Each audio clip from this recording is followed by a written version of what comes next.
I never revealed to my wife that I was the anonymous investor holding $4 billion worth of shares in her brother's hotel group. In her eyes, I was just a building contractor driving a regular pickup truck. One night she invited me to a family dinner. At the dinner table, my brother-in-law Blake slid a check for $750,000 and an annulment agreement across the table trying to buy out my marriage. I knew the game had to end.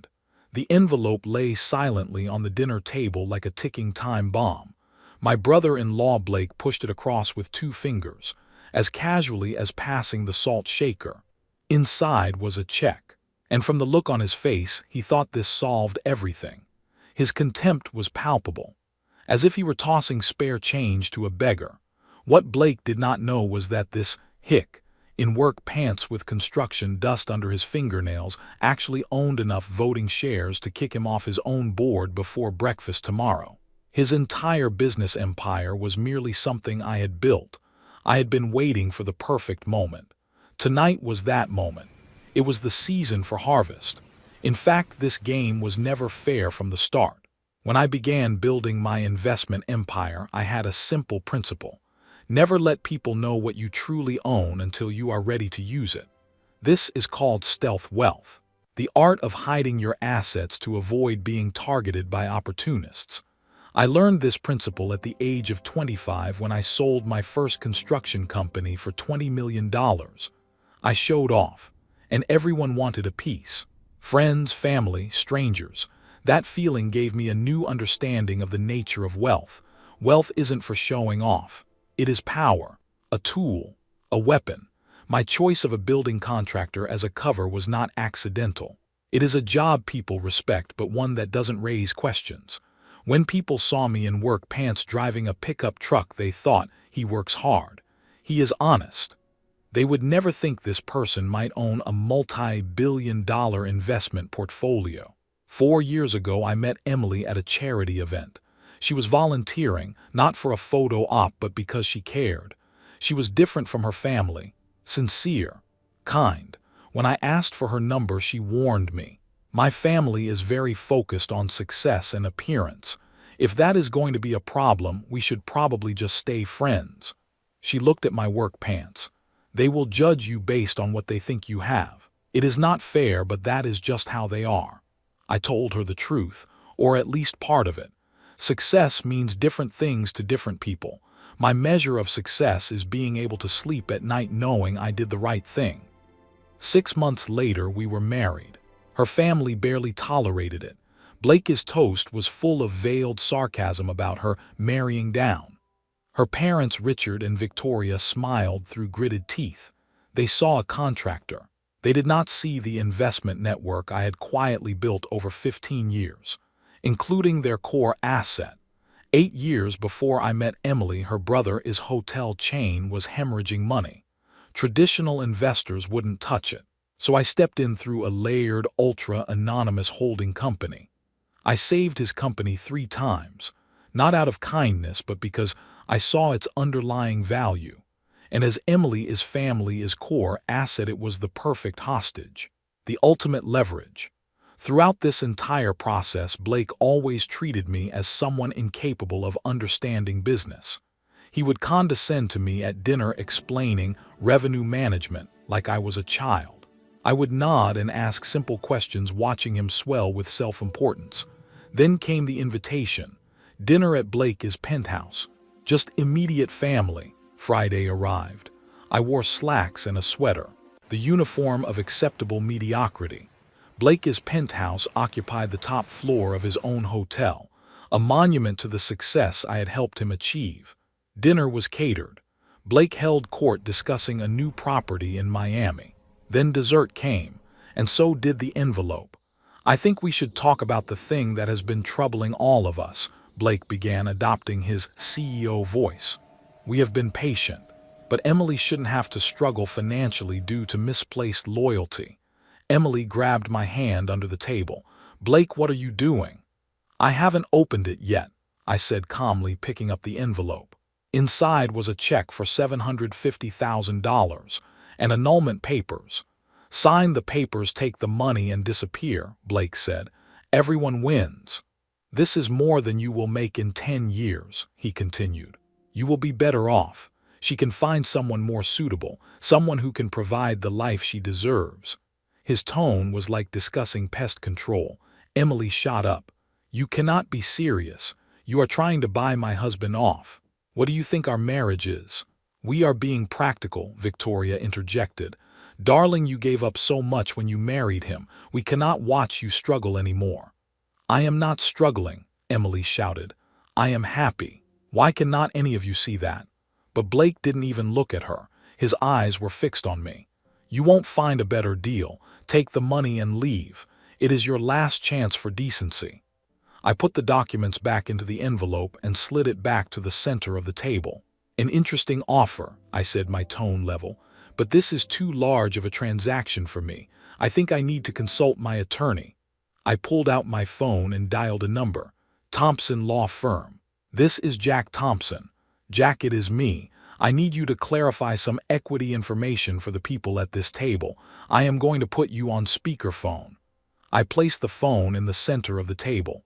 Certainly, Thompson said. What information do you require?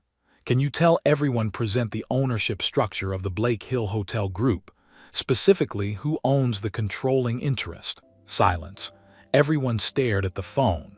The Blake Hill Hotel Group has a total of 200 million shares, Thompson said. 49% is held by minor shareholders. 51% is owned by Apex Capital Holdings. And who is the ultimate owner of Apex Capital? I asked, locking eyes with Blake. According to my records, the sole owner of Apex Capital Holdings is the person I am currently speaking to. My client, you. The shares have been held for over 8 years. The silence at the table was the sound of a world collapsing.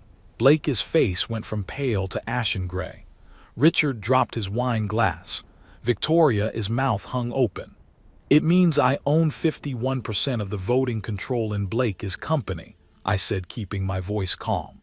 It means that as the majority shareholder, I have the right to remove Blake from his CEO position at the next board meeting, and I can exercise that right at any time. Blake finally found his voice, trembling. Impossible. Apex Capital is an institutional investor. My people did not find anything.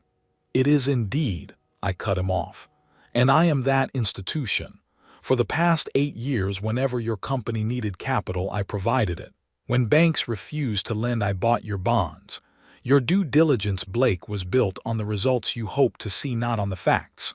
I pulled a folded piece of paper from my pocket. It was a copy of the third quarter financial report Blake had signed last week, but with an addendum showing my investments. This is the report you signed, I said, placing it next to the envelope. Net profit 90 million. Stock price up 28%. These numbers you have been boasting about are built on my investments, and you did not even know who was footing the bill. Blake stared at the report, the reality sinking in like cold water. Are you saying, all these years, you were manipulating this behind the scenes? You saved us and then you watched us mock you. All these years I have been financing your success while ensuring my investment was protected, I confirmed. I saved your company 3 times, and you have been explaining the hotel industry to me as if I were a child. Now you insult my marriage just as you insulted my investment. Victoria whispered, how could we not know? Because I did not want you to know, I replied. I needed a completely authentic perspective, one free from the interference of money. I picked up the check. This is interesting, Blake. You wanted to buy out my marriage for $750,000. But do you know what percentage of my net worth this check represents? The room was silent. About 1/400%, I said, a slight smile playing on my lips. It is like someone offering you $19 for your life. Your arrogance is cheaper than I thought. I tore the check in half. The pieces fluttered down onto the table. But this isn't about the money. It is about principle. For years, Blake, I sat at this table and listened to you teach me a business I already understood better than you. The person you insulted was not me, but my wife's judgment. I stood up. Jack, are you still there? I am. Please arrange an emergency board meeting. Blake Hill Hotels needs new leadership. I have already contacted Samantha White, and I will be appointing her as the new CEO. Emily grabbed my arm. Wait, are you really going to fire my brother? I looked at Blake, who looked like he had been hit by a truck. That is up to him, Emily. Blake, you do not have a choice. Only one way out. You can sign this irrevocable resignation agreement before 9 a.m. tomorrow. Out of respect for my wife, you will receive a severance package equal to the amount she was insulted with, $750,000.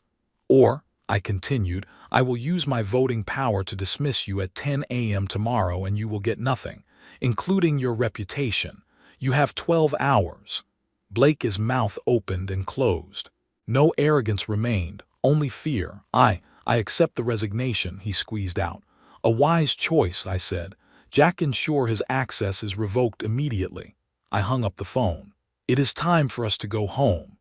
I took Emily's hand and walked out of the penthouse. The elevator door closed behind us, separating me from that world of chaos. On the way home, Emily remained quiet. She didn't speak until we got inside our house. 15 years, she said. You have been building this and I never knew. Why?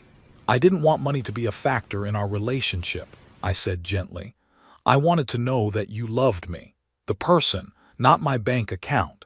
If I had told you the truth on day one, you would never have known which me you loved. And my family, she asked. You let them humiliate you for 4 years just to watch a play. It wasn't cruelty, Emily. It was strategy. If I had revealed it earlier, they would have become friendly, respectful, and greedy.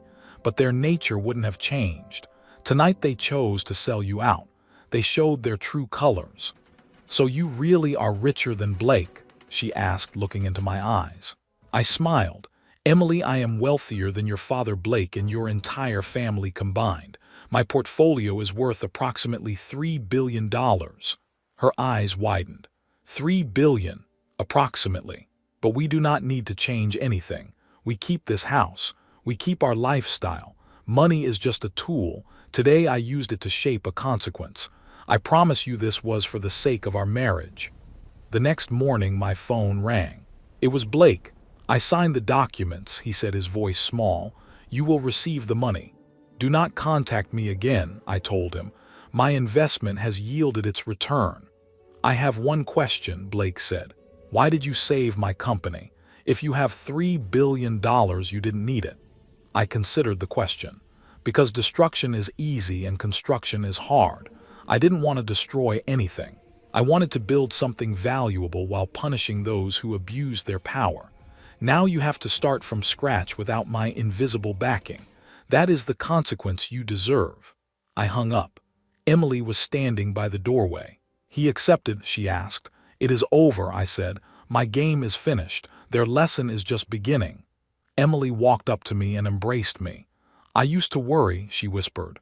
I worried that you would leave when you found out what my family was like. Now I find that I married a man who is too good for me. I didn't leave Emily, I replied. I just made sure that when we did leave, our marriage was built on the most solid foundation. Truth, do you regret it?